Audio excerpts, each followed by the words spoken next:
Assalamualaikum warahmatullahi wabarakatuh. Saya Hanifah Aulia. Saya Siti Kutmadewi. Saya Nuryani. Nah, video kali ini untuk memenuhi tugas UTS mata kuliah aplikasi pengolahan data kuantitatif dan kualitatif oleh dosen pengampu Bapak Prianggo Karunia Rahman, MMSI. Nah, di sini kami ditugaskan untuk observasi proyek lapangan dengan berjudul Analisis faktor-faktor yang mempengaruhi minat belajar siswa terhadap mata pelajaran pendidikan agama Islam di sekolah atau di madrasah. Nah, di sini kami observasinya yaitu bertepatan di Madrasah Aliyah Al-Islam Kemuja. Kami akan membacakan hasil observasi dari kelompok kami. Untuk hasil yang pertama yaitu dari temuan kuantitatifnya, yaitu deskriptif data responden berdasarkan jenis kelamin. Nah, berdasarkan hasil penelitian terhadap siswa kelas 11 MA Al-Islam Kemuja, diperoleh bahwa jumlah responden laki-laki sebanyak 9 orang dan responden perempuan sebanyak 21 orang, dengan total keseluruhan 30 orang. Terus, hal ini menunjukkan bahwa responden dalam penelitian ini didominasi oleh siswa perempuan, yang menandakan bahwa partisipasi perempuan dalam kegiatan pembelajaran lebih banyak dibandingkan laki-laki pada kelas tersebut. Selanjutnya yaitu deskriptif data kuesioner, yang mana penelitian menggunakan instrumen penelitian berupa kuesioner dengan skala Likert untuk mengukur variabel-variabel yang diteliti. Kuesioner tersebut terdiri atas beberapa pernyataan dengan pilihan jawaban mulai dari sangat setuju hingga sangat tidak setuju yang diberi skor 5-1. Data yang diperoleh hasil penyebaran kuesioner kemudian diolah secara statistik untuk memperoleh gambaran kuantitatif mengenai setiap variabel penelitian. Nah, untuk ujinya ada beberapa uji. Uji yang pertama yaitu uji validitas dan reliabilitas minat belajar atau MB. Nah, hasil uji validitas menunjukkan bahwa seluruh butir pernyataan dari P1 sampai P5 memiliki korelasi positif dengan total skor dan nilai signifikasi lebih kecil 0,05 sehingga semua item dinyatakan valid. Nilai korelasi tertinggi terdapat pada item P4 sebesar 0,852 yang masih memenuhi syarat validitas. Hasil uji reliabilitas menunjukkan nilai Cronbach's alpha sebesar 0,754 yang berarti instrumen memiliki reliabilitas tinggi dan konsistensi internal yang baik sehingga layak digunakan untuk mengukur minat belajar siswa. Selanjutnya akan dilanjutkan oleh Siti Fatmadewi. Baiklah, selanjutnya yaitu uji validitas dan reliabilitas gaya belajar atau GM.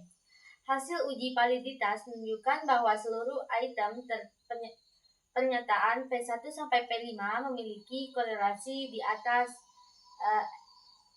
table atau 0,361 dan signifikan 0,5. Nilai korelasi tertinggi terdapat pada P2 sebesar 0,784, sedangkan terendah pada P4 sebesar 0,611, sehingga semua butir dinyatakan valid.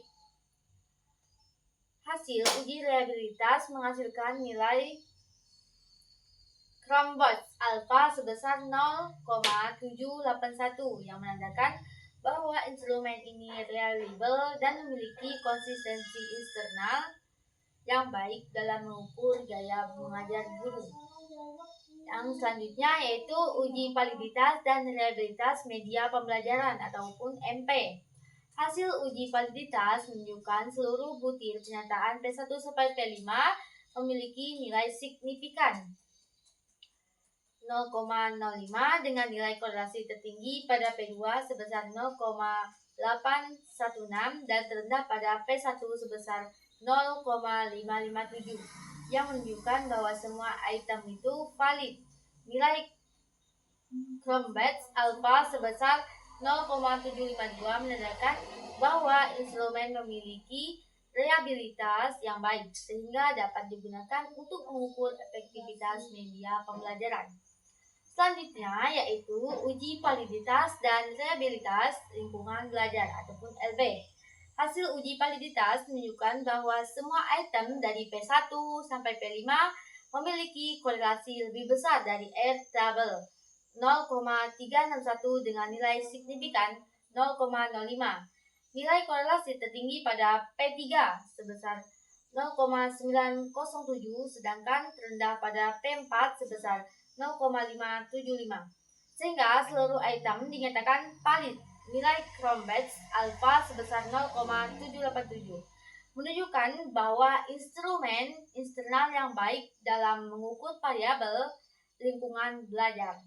Analisis korelasi berdasarkan hasil analisis uji korelasi person, project, moment diperoleh nilai koefisien korelasi sebesar 0,432 dengan nilai signifikansi dengan 0,017 yang menunjukkan bahwa terdapat hubungan positif dan signifikan dengan tingkat hubungan sedang antara variabel minat belajar MB dengan gaya mengajar GM.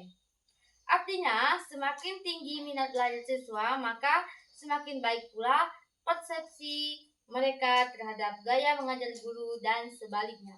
Hal ini menandakan adanya keterkaitan yang cukup kuat dan bermakna antara kedua variabel tersebut dalam konteks pembelajaran di MA Al-Islam Kemuja.